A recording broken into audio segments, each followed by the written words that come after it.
we are hoping today that we get a chance to help make research more useful to you in the work that you do with public transit. And maybe we can, what would be good and what we're going to do for this meeting is basically introduce the programs, and each of the people who work in these programs are going to talk about them.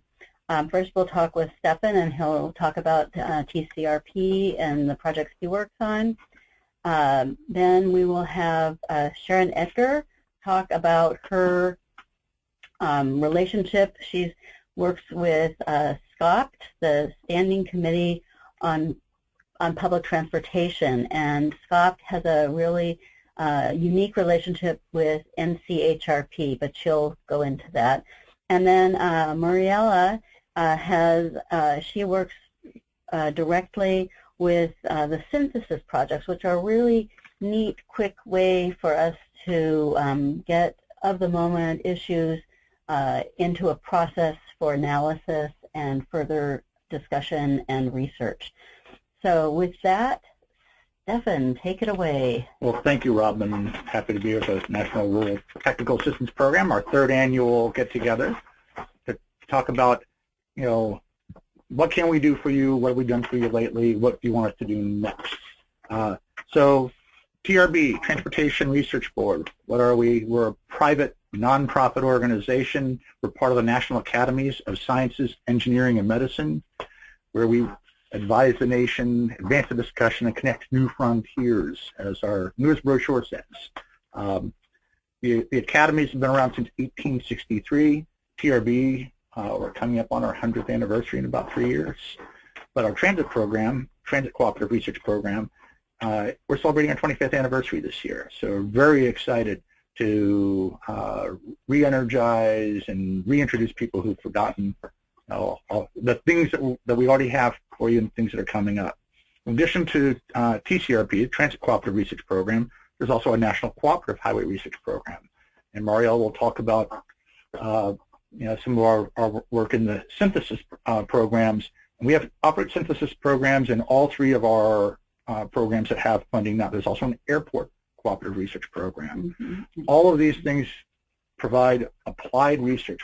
We develop tools, resources, guides, include things like checklists and manuals and so forth, based on the requests of the people who are going to use it. And as a former rural transit manager myself, I can tell you I'm thrilled to be able to work with rural and small urban transit systems and identifying what do you need and what things are we already working on that you told us to do last year or the year before.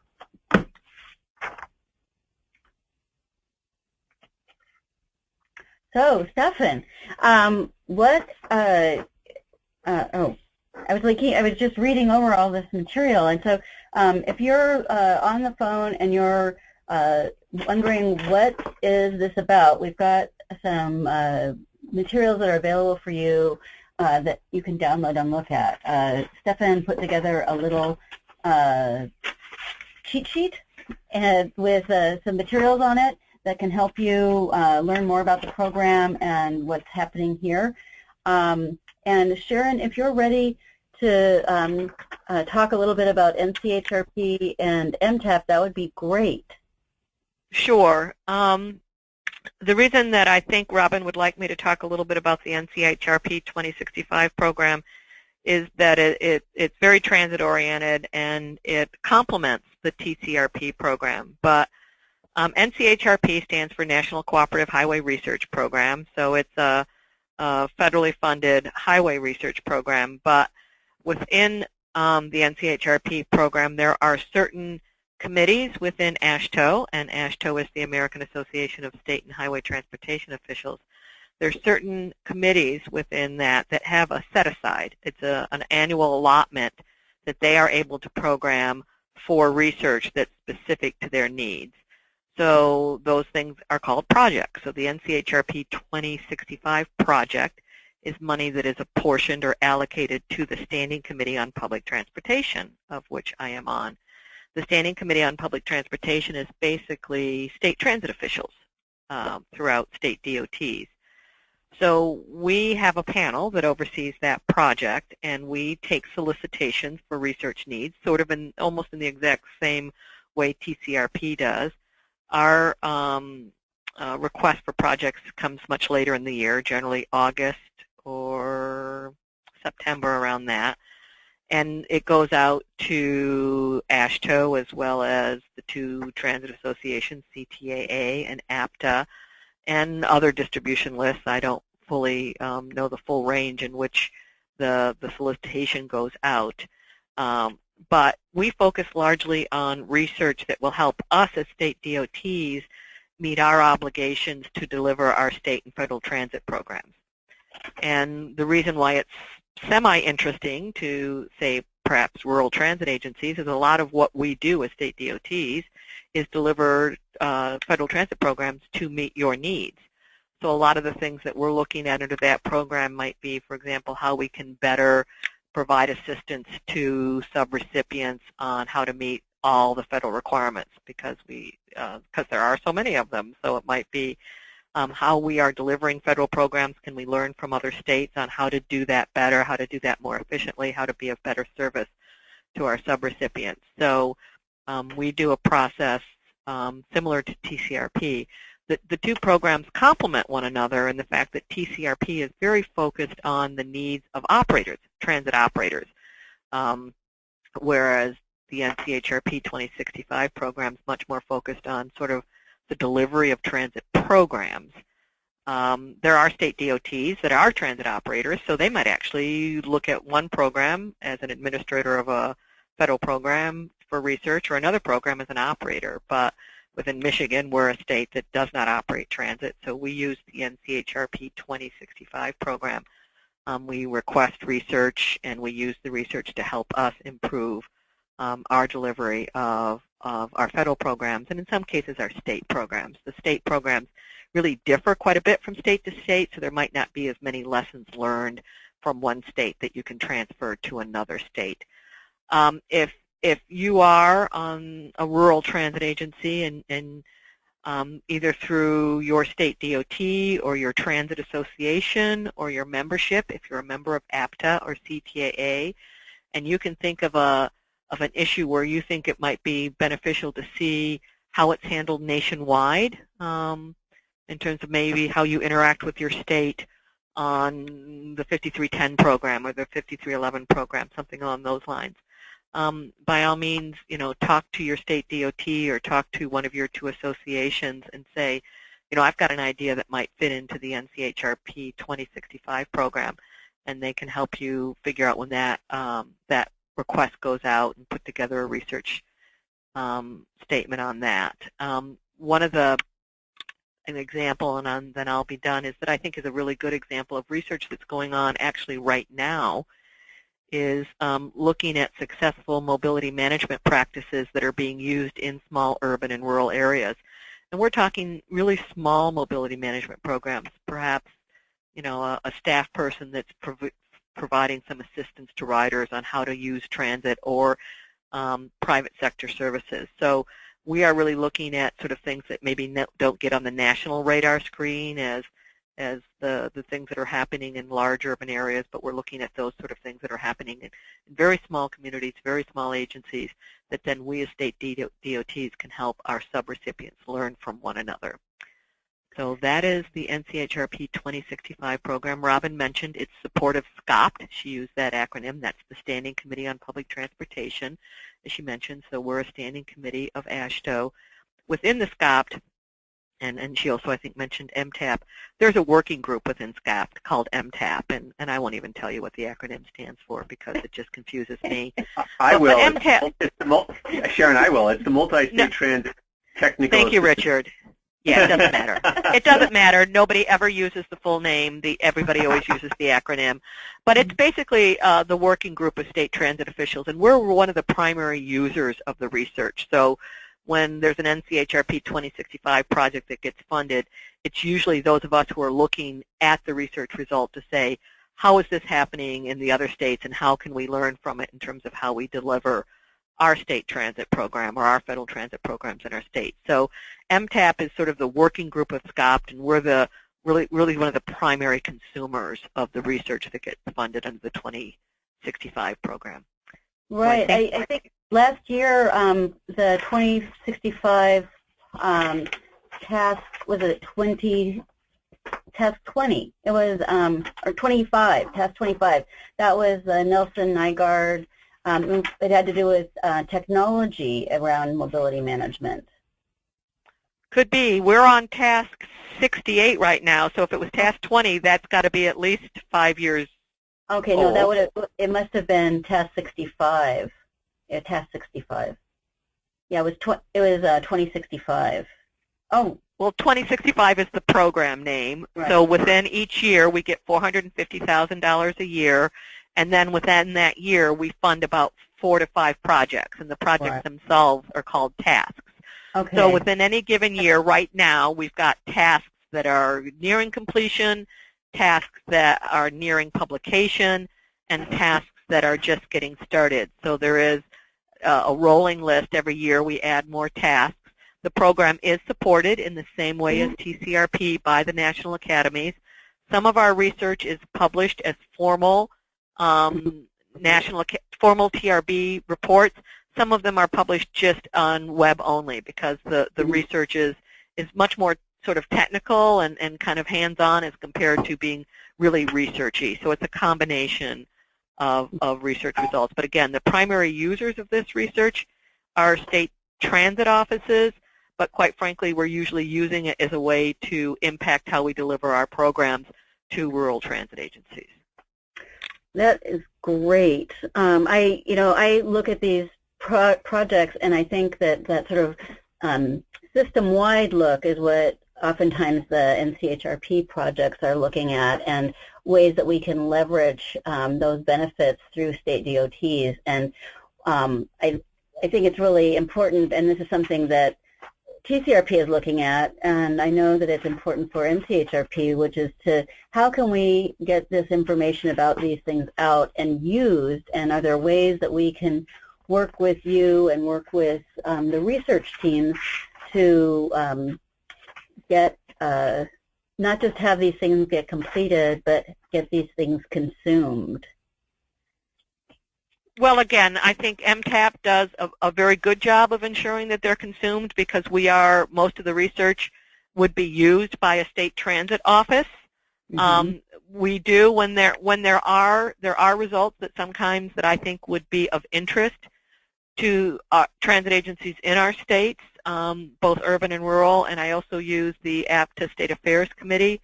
Mm-hmm. I'm asked to provide a research update to that all the time. And just let them know about projects that are nearing completion or about ready to be published to make sure they're used. But MTAP is sort of the built-in mechanism to ensure that the NCHRP 2065 research is used. So I think we do a really good job. I would consider it more of sort of interest to transit providers themselves, rural transit agencies. Mm-hmm. And it's rarely something they could implement directly themselves because, again, it is focusing much more on the administrative capacity of the administrative or programmatic aspects as compared to the delivery of actual transit services. We are moving a little bit more in that direction. For example, one of the research projects that are just getting started, as I mentioned, the issue of mobility management, could be a piece that a rural transit agency themselves would find of interest. We're also funding some research on alternative fuel strategies that are effective in small systems, and again, that would probably be useful. So, again, we can work with RTAP to make you aware of research that is out there that I think a rural transit agency themselves could make use of the results. It's a mix. Some of it's not going to be, again, directly applicable. There's not going to be anything in it they could use. Not that it wouldn't be interesting, mm-hmm. but it's not something they could directly apply to their day-to-day operation.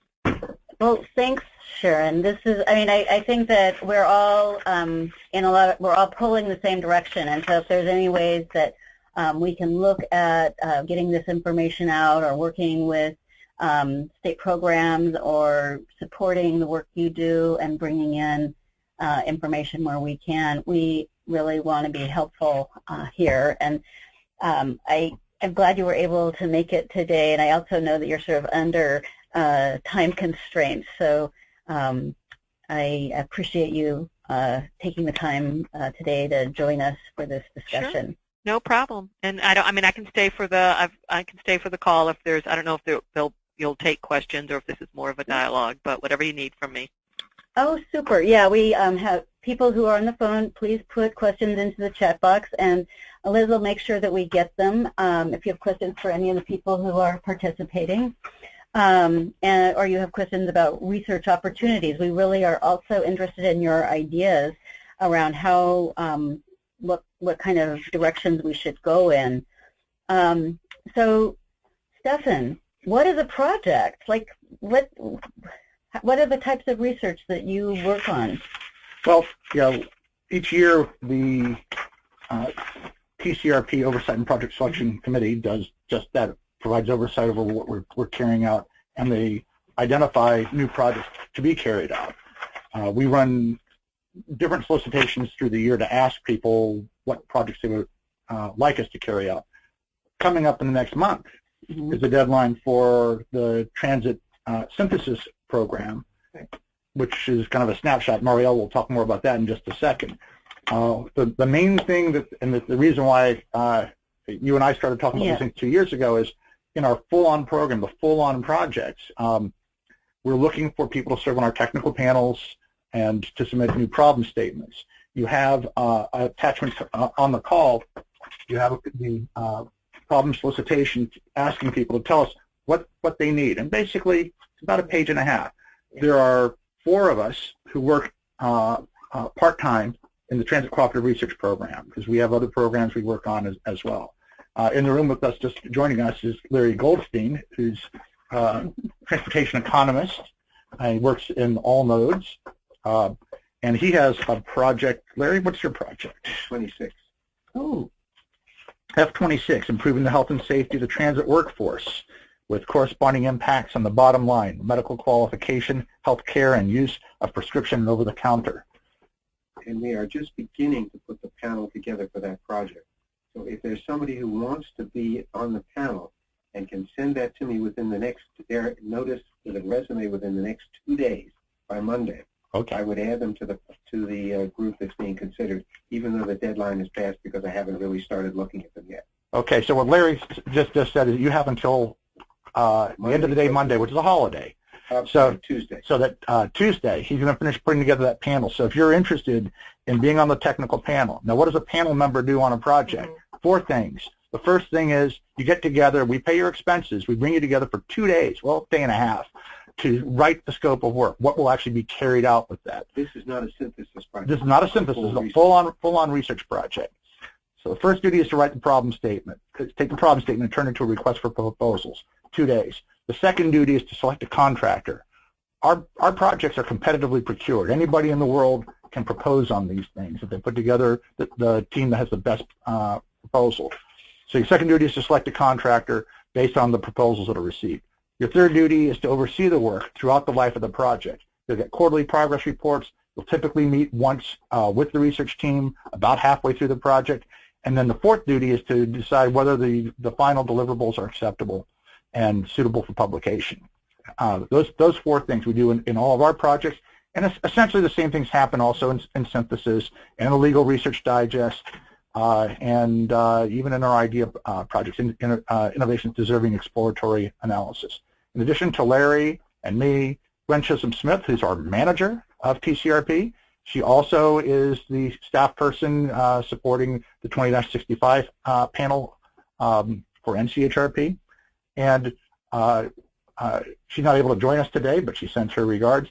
And also Diane Schwager, who's on another call right now, but she may be able to sneak over before our hour is up. So a project is a set of activities carried out by a contractor at the direction of a volunteer panel in order to develop useful materials, guidebooks, guidelines, sometimes there are spreadsheet tools and those sorts of things, in order to make practices more effective in public transportation. And I have on my desk three examples of items that you might be interested in. TCRP Report 154, Developing, Enhancing, and Sustaining Tribal Transit Services, a guidebook, which is a soup to nuts kind of a project. TCRP Report 146, Guidebook for Evaluating Fuel Choices for Post-2010 Transit Bus Procurements. Since we heard from the MTAP, from Sharon Edgar, that they're interested in alternative fuels, so this allows people to provides tools for people to evaluate what kind of fleet they want to get. And TCRP Report 147, Toolkit for Estimating Demand for Rural Intercity Bus Services. And I picked that one out because I know your background on it. Yeah, and I think that one of the things that is a question that comes up to me when I'm at conferences is, well, you know, how do we do our inner city program? How do we make decisions about that? And I think the reports like these can give you a sense about an area that you don't deal with very often. And when I first started working at ODOT, Oregon Department of Transportation, I went and connected with the TCRP reports from Fred Frabel and from Matt Coogan. Just they really gave me a better sense about, well, how does this area work? And with most federal programs, you are the only person in your state doing that job. If you're a transit manager, you're the only person in your community that's doing that job.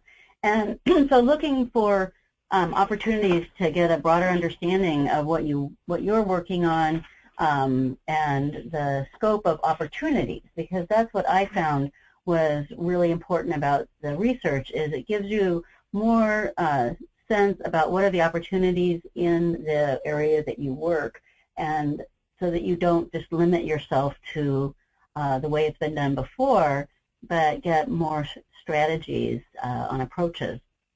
Can I add something to that thinking?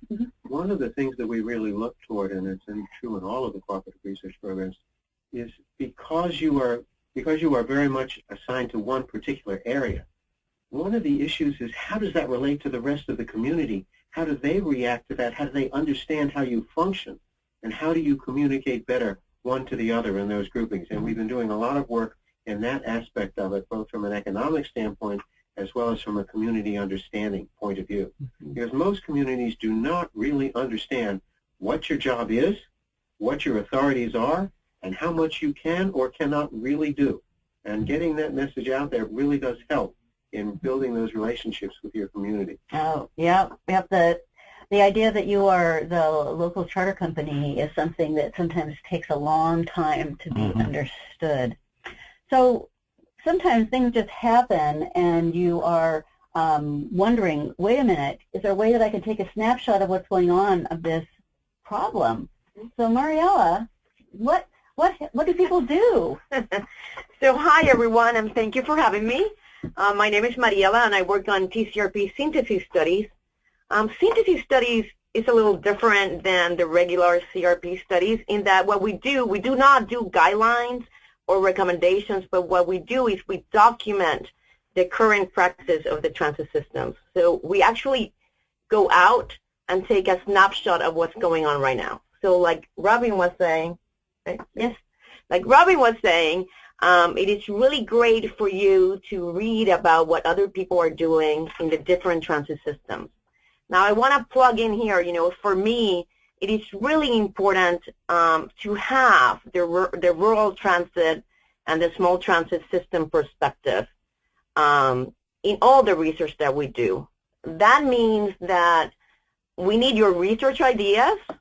So please, you have until March 17 to put your ideas. You have to go to the trb.org and you go to the synthesis idea page, and you go in there and you can put the ideas for new research. And like Stefan was saying, it's like a little short paragraph. We have samples that you can follow on how to do it. So ideas on what it is that you are wanting to learn about or wanting to know what other people are doing in the transit systems would be great. Usually we don't get that many, so please. The other thing that we need from you is we need for you to serve on our panels. I actually have a study right now where there is a small transit system, and it is so great when we have that perspective because it really helps shape the scope of work in a different way. And so that is a great perspective. Again, you know, if you become a friend of TRB and a friend of the TCRP synthesis, you will get emails from me saying, hey, this is the time, see what new studies we have, see if you want to put your resume out there to be a panel member.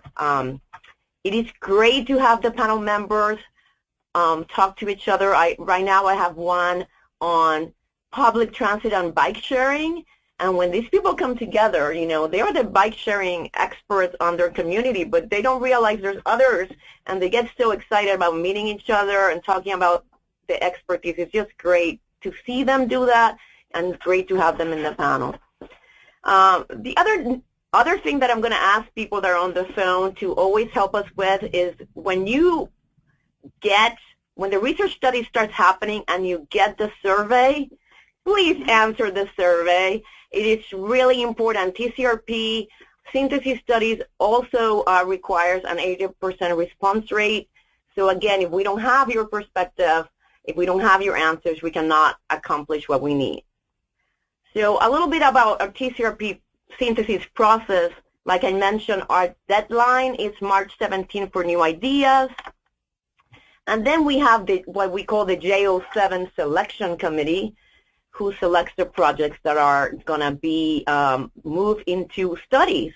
And we usually do 7 each year. This year, 6 are going to be selected, and 1 is already dedicated to a rail study. I can't remember now. I think it's a rail study. Mitigating third rail insulator failures through new technology. There you go. Not a big rural subject area. No.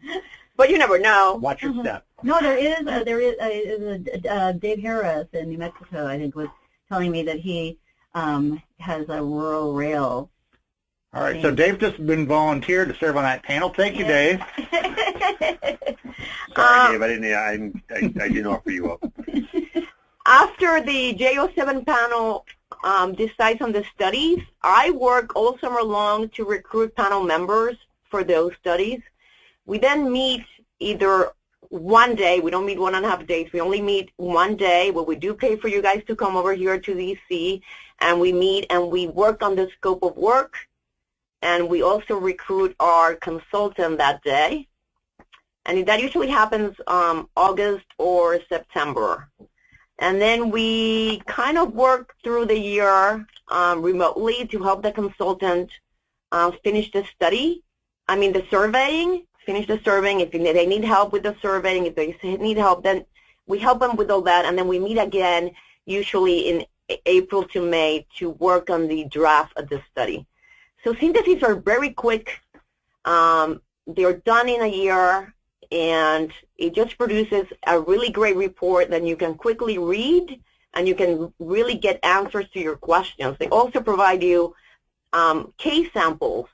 So you can look at those and you can adapt whatever you want or learn from somebody's failure if that's what needs to happen. So I'm here for you if you need any information. My information is at the end of the slides. So please keep in touch and let me know how I can help.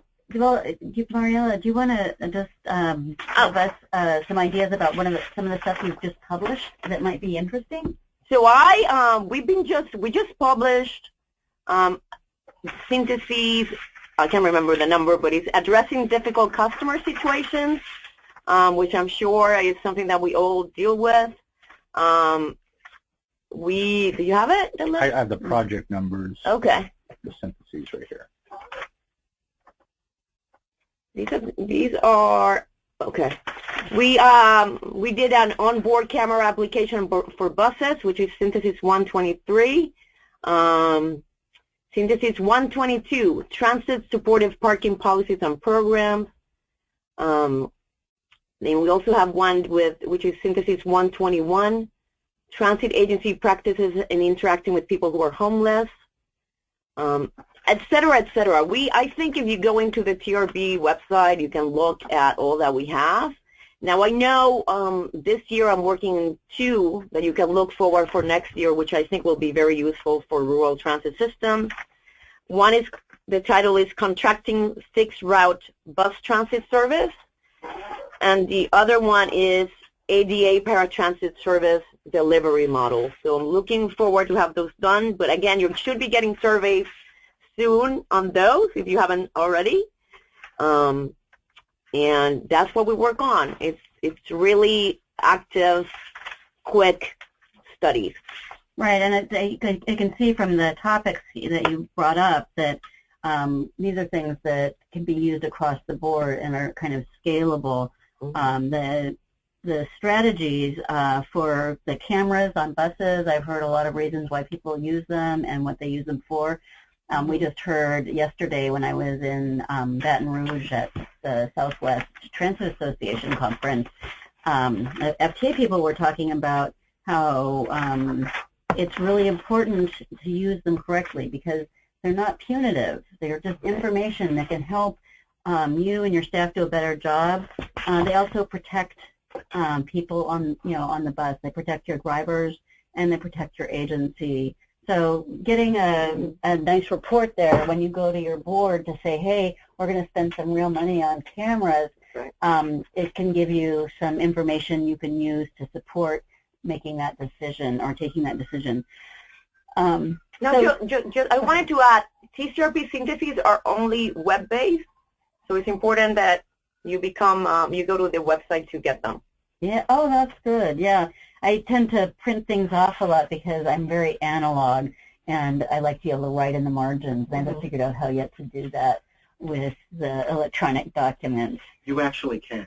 Oh, good, good. Yeah. Well, I'll work on that then. That can be my goal for next week. You need a 20-minute training session on how to add your opinions and comments. Oh, okay. And you can write all through your PDF documents. Okay. Oh, okay. So I can do commenting. You can do extensive commenting, and it's all there. Oh, goody. And while we're on the topic of electronic documents, so all the Transit Cooperative Research Program products are delivered electronically. But they're done in the kind of PDF that works with screen readers. So they're accessible, and you can word search them. So you can really zero in on whatever it is within the document you want to find, which is one of the advantages over print. I'm a big fan of print for reading, but for searching things, you can't beat electronic. Yeah. So we were just talking about what's going on with synthesis.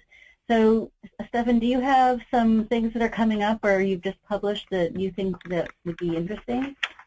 Well, on the publication side, one of our most high visibility reports we've had in years is shared mobility and the transformation of public transit. This is really talking about what's going on with all the ride sharing and ride hailing type outfits. So that's one. There's a related project actually that's just getting started. We're recruiting for. I don't know if the panel's been identified yet, but we have a project on opportunities and barriers for collaborations between public transit and transportation network companies. That's in the announcement that the people on the call are able to look at. So we are looking for people for that.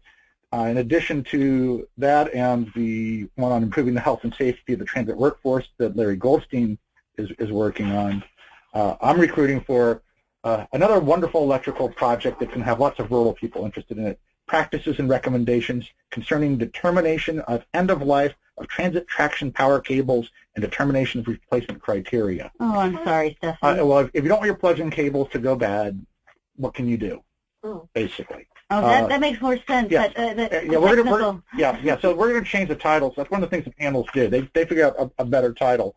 But the problem statements when they come in, people sometimes only read the titles, so they want to really cram in there why it's important and so forth.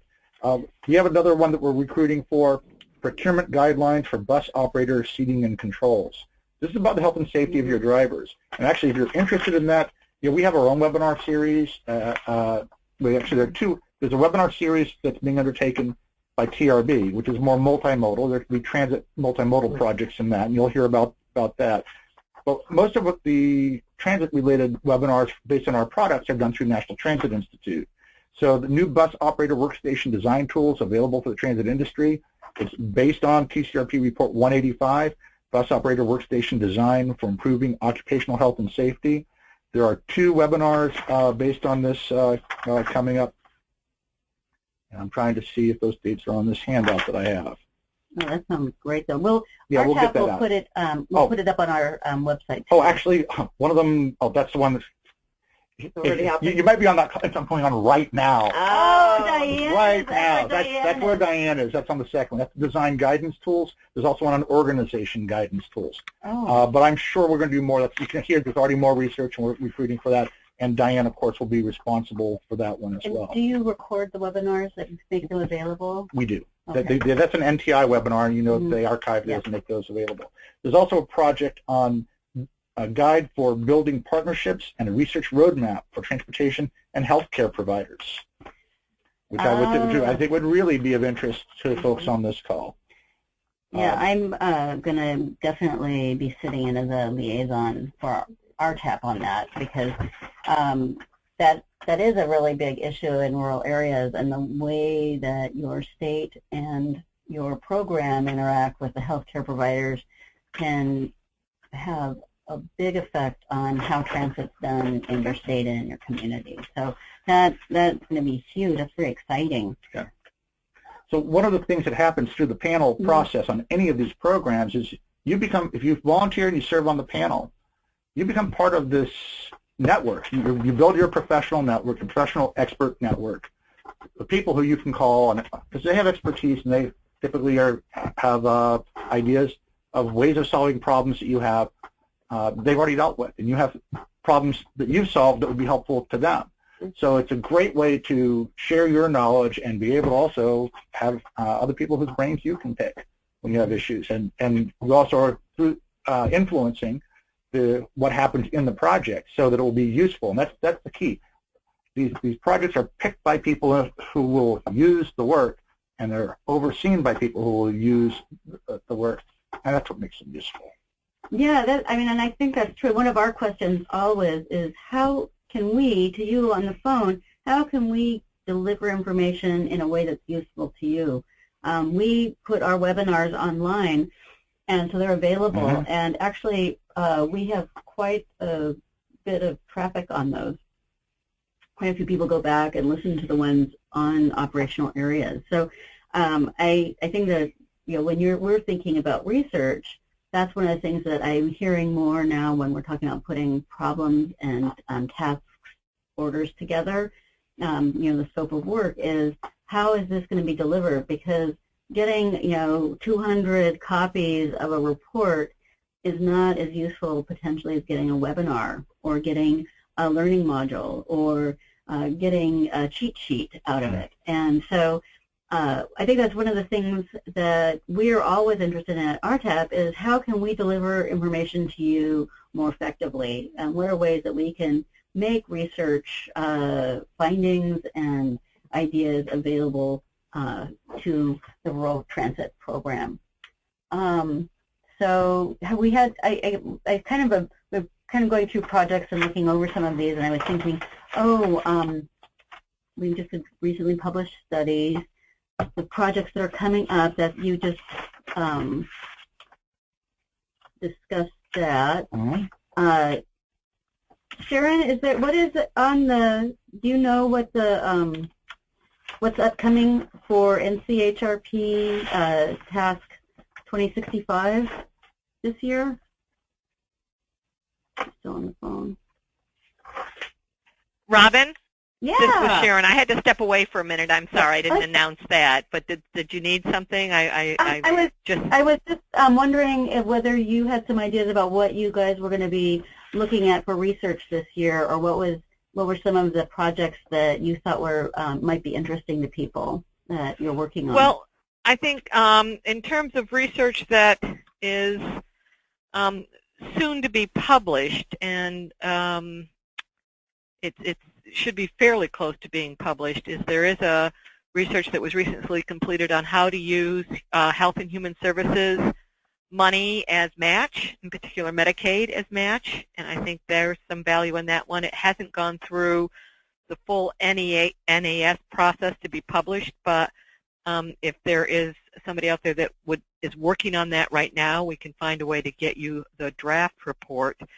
Also, research that is about ready to, trying to think how long it'll be before it's published, which is basically looking at best practices in rural regional mobility. I like to say that. It makes you sound like Elmer Fudd, rural regional mobility. Rural, yeah, it's hard to get that. It's hard to get all three of those R's out in the same sentence. But it's looking at how state DOTs best practices in sort of that gray area between inner city transportation and local transit. And I know in Michigan the demand for more regional connectivity and rural transit. So how are states using state funds? How are transit agencies using state and federal funds to provide more regional service? And that project has been completed, and I think it's probably maybe several months away from being published.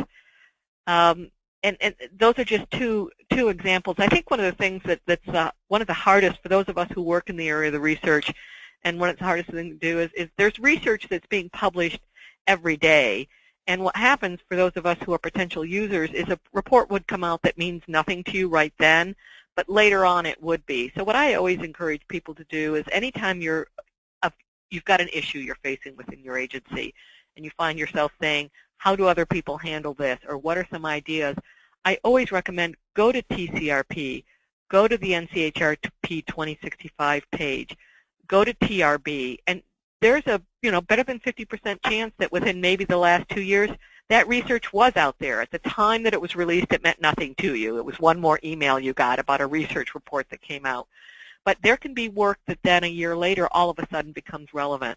So I think the best piece of advice, I mean, I could talk about more projects, but it may or may not mean anything to anybody right now, but to continually remind yourself that there's a lot of transit research that's going on out there, and that it's an excellent resource, and to continue to look every time you have an issue that you need to address within your agency to see if somebody else has already been there and if that issue has been researched, and to continue to look for that opportunity and look for those reports, in addition to proposing other research to take place in the future. But really there's always, I mean, you're going to find that there's, even if it's not exactly the same topic you're dealing with, that there's some sort of tidbit you can take away from it. So use all of the programs, TRB, NCHRP, TCRP, and see whether or not you can find a report on it. And there's good search engines where you can find research reports pretty quickly.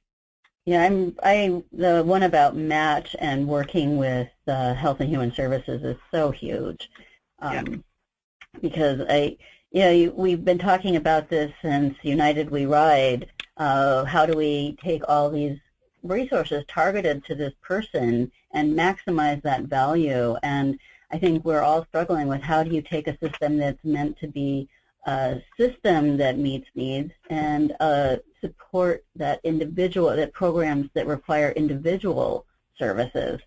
And I think we're getting smarter about it, and I think the discussion is becoming more knowledgeable on both sides. I think my experience with the human services people is they are paying more attention to us now, and hopefully we're gonna get more partnerships and financial and patient partnerships going forward. So that's really and two more that I'll just mention there. It's a completed project that's out there. There's it's actually got a spreadsheet application where you can use it to generate an independent cost estimate for the design and construction of rural and small urban transit facilities. So it was a spreadsheet model that was put together that has historic data in it, and you can use it to come up with that very first ICE, independent cost estimate for a facility. I recommend people take a look at that if you've got a facility up and coming, and see if that tool would work for you. And one that and somebody had mentioned, I think it was on shared use mobility. And shared use mobility is such an up-and-coming topic, and it's got so many different dynamics. But if you're in the rural area of your state, you'll probably think of it as an urban both an urban issue, both as it relates to both an opportunity and a potential challenge. But we've got research that will get started probably not for another 6 to 9 months, and I think that's the right timing, is to how can we use those practices in rural areas, and what can state DOTs do to bring those practices and encourage those practices in rural areas. So it's continuing to evolve very well in the urban area, but we need to figure out how to translate those urban experiences to the rural situation. And it might not be all of the practices, but it might just be some for some areas. So we've got some research that we've approved to get started later this year to help transfer that technology and those concepts to our rural areas of our states. Yeah, I think that's right. That that's the function when we think about research at a high level, is helping us transfer information so we don't spend, all of us, each in our states or in our systems, reinventing the wheel. And you also figure out who needs to be your new best friend, which is, that's a great part of being in the transit community, is the people who are doing these things are all helpful and they want to help you try these new strategies or respond to challenges. And so I think that these sound like really exciting things for us to check on. Are there any other things that you guys wanted to bring up? Any questions? It's not a question. It's just reminding people to volunteer and what a great networking opportunity is. Well, one of the things, so we've been thinking about stuff for this coming year and issues that were coming up, and one of the things I thought about is I know that we have NTD, we have other reporting that has to be done for now with the asset management. What are the strategies people are using to capture that data at the system level, and how do those then relate to rolling up into the state programs? And I think that the states often report for the smaller systems, and they have to bring that data in. And each state and sometimes each system have different data capture strategies. Some of them are electronic or paper to electronic, paper to paper to electronic, and I think that it's becoming more and more part of our transportation culture that if we're using technology, that we need to use data to fuel our ability to see what's going on, but also people ask us for our numbers, and we need to be able to speak number in the rural areas. I think that's a good point. We do have research that we've approved in the NCHRP 2065 program, research that, again, that'll start later this year, and the timing on that is and it has to do with how the states have implemented within primarily the rural areas, the transit asset management rules and the new NTD reporting rules.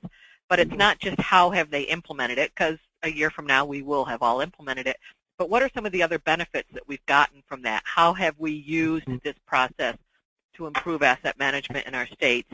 And part of that could be looking at how are we using the data that we've had to collect in order to meet those needs. So we're kind of looking at basically what have we done to implement, but what have been the secondary benefits, sort of the unanticipated benefits of the federal rules within how we manage our state programs and our state assets. So I think we'll get to some of that, and that research will start, after we've had maybe a year of these new rules under our belt. That is cool. Yeah, I think that understanding that, one of the things that I run into is there something we could do to support, it's like technology RFPs, because for each state and for each system, they're usually something that you're not doing very often, and every time you're confronted with that, it's so unlike buses. Buses is like you have lots of bus contracting going on all the time. But when you're looking at technology, whether it's cameras or it's tablets or it's your dispatch system, I mean, the dispatch system is something that you're not going to be, once every 5 years, maybe. You'd be doing updates, all that kind of thing. But the technology has changed its role with transportation in some ways. And so we tended to think about it as just an accessory or a tool, but now it's becoming much more part of what we do. If you aren't getting your information out on the web, then you are not actually making your information available. 10 years ago, I do a yellow page ad, I do a half page. People don't have yellow pages anymore. So what is a yellow page? Right. What to it? What is the yellow? Exactly. What is the yellow page? Yeah, exactly. But what has taken its place, and especially in smaller and rural areas, you're not necessarily, a rural system is not going to have an IT manager that isn't also, necessarily the dispatcher or the head mechanic or the general manager. I mean, these roles that transit is taking on are becoming necessary, but how do we support them? And how do we maximize that value? And is there a way, I think this technology piece needs to be pulled out a little bit more, and that we can provide some more support to agencies that are walking into, I'm going to procure. We have training, we have research, we can use more technical assistance certainly in this. One of the items that for technology that you really pointing out to is the need for guidance on how to contract for it. Fortunately, we have a program for that.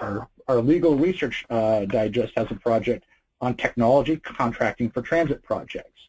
It's just wrapping up. Just wrapping up now, actually. It may have wrapped up. It was supposed to be done in December. The report on status report I'm looking at here. But so the thing is that our legal research programs are also designed to particularly inform legal counsel, and it helps you in contracting in this case and procurement issues, and particularly for things you don't do very often. Right. It's very helpful for counsel. Is transit a pretty specialized area? You talk about things like Section 13C warranty. You know what that means. I know what that means from my days as manager. But to somebody walking in, exactly. I see people, some puzzled faces around here, but it has to do with labor issues, which you wouldn't think would be an issue in rural systems, because as in Wyoming, which was a right-to-work state, so no unions, but it still obtains because there are requirements that roll down from federal requirements.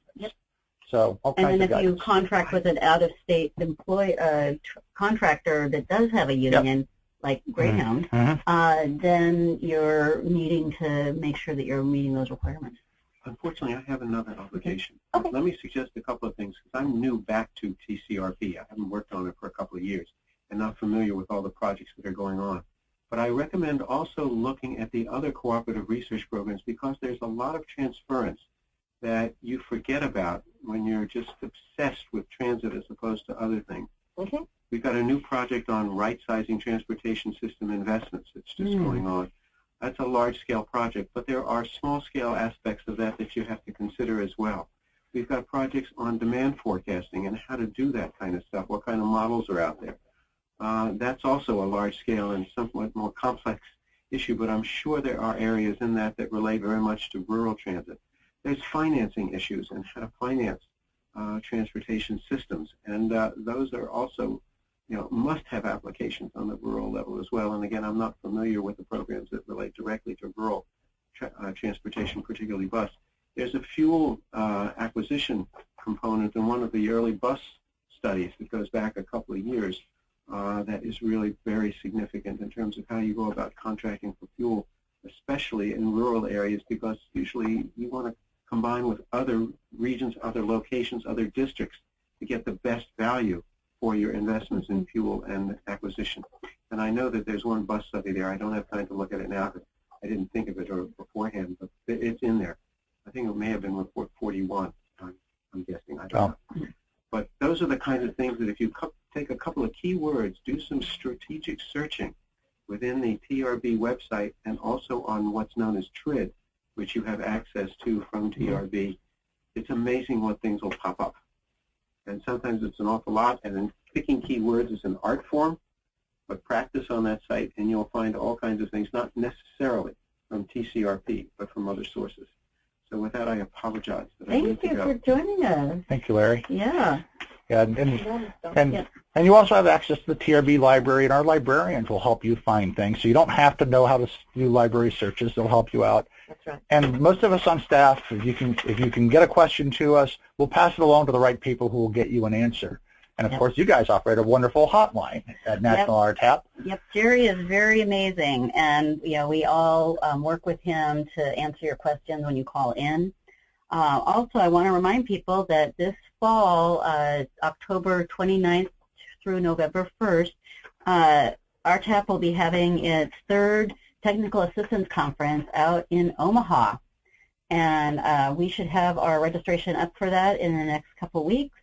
And we are getting really excited. We have a bunch of proposals for sessions, and FTA is going to be bringing in some of their trainers around asset management plans.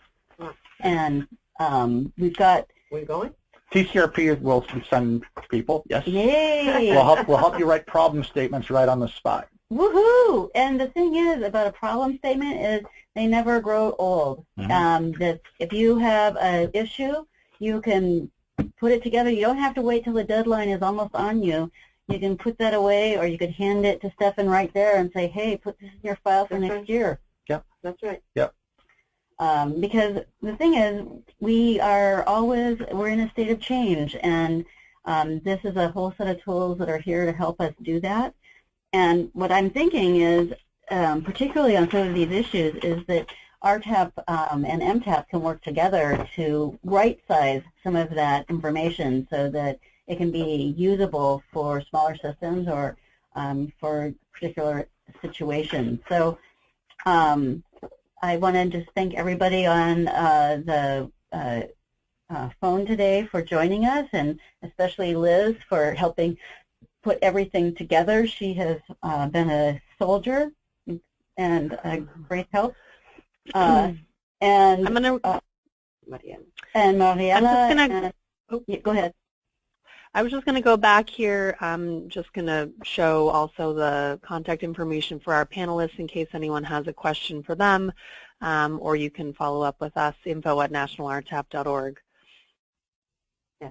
And also a reminder about the handouts if you'd like to download the problem statement solicitation or the project announcements for TCRP. Those are both in the control panel. So thank you. And a final reminder, synthesis deadline. March 17. Go to the website and give me your ideas, or send me an email. I can put them in for you. Yahoo. Okay. Well, thank you again, and we'll look forward to hearing from you all. Thank you. Thanks, everyone. We're done. Webinar forever.